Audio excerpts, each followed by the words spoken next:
One of the amazing things about making a patchwork is trying to get a wonderful harmony, a wonderful excitement out of a given range of colors, and to have a balance.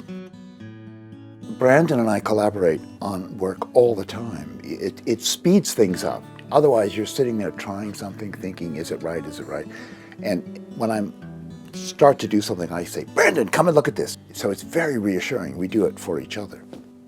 Yeah, well, what we're doing is we're putting up pieces and creating these big squares of diagonal stripes until it looks balanced color-wise. My love affair with patchwork started when a friend of mine bought a wonderful old antique quilt. So I would say that a lot of my ideas come from the decorative arts world. Liza Lucy suggested that I make patchwork. Liza Lucy was a rep in America. She said, you will design fabric to go into these quilts one day. So then they said, okay, we're going to launch this as a range of fabrics for quilters. Would you do some patterns to go with it? And that's how I got started. That was Westminster asking me to get started. And so working with Rowan and Westminster, creating these ranges of fabrics, and then, of course, making quilts to show off the fabrics, to show the quilts in a beautiful way that would amplify the color. When we start a book, we're taking the latest collection of the Kaffe Collective, which is Philip Jacobs, Brandon Mabley, and myself, creating a collection for that year.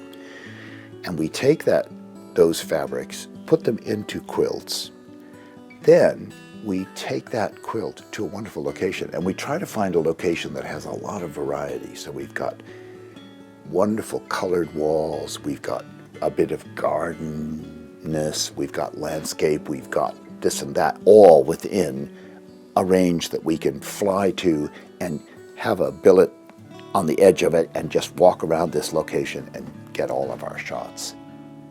When I first started designing fabrics, there was a great resistance to the kind of thing that I'm doing in fabrics. I like scale. I like operatic panache. And so I would design big roses, the size of your head, and big cabbages and things like that on my fabrics. And people responded to it. Most of the patchwork world in those days was working with little repetitious patterns from the Civil War or thimbleberries. They were people that produced little typical things, and those were the big sellers and the dominant look of most shops you would go into. What was interesting is that we now dominate the field in the sense that we're influencing a lot of other companies to come bigger scale and more color. What I look for in a really good quilt is for my eye not to stop traveling.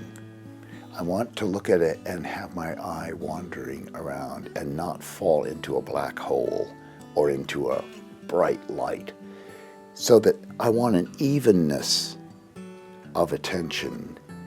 The great companies of this world, there are very few who produce good materials for us artists. We need our paint boxes of color, our beautiful jewel-like threads, and our wonderful fabrics.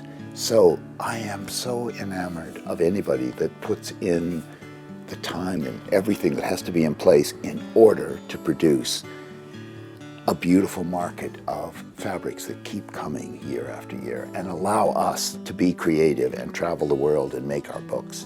So I'm very grateful to Ron.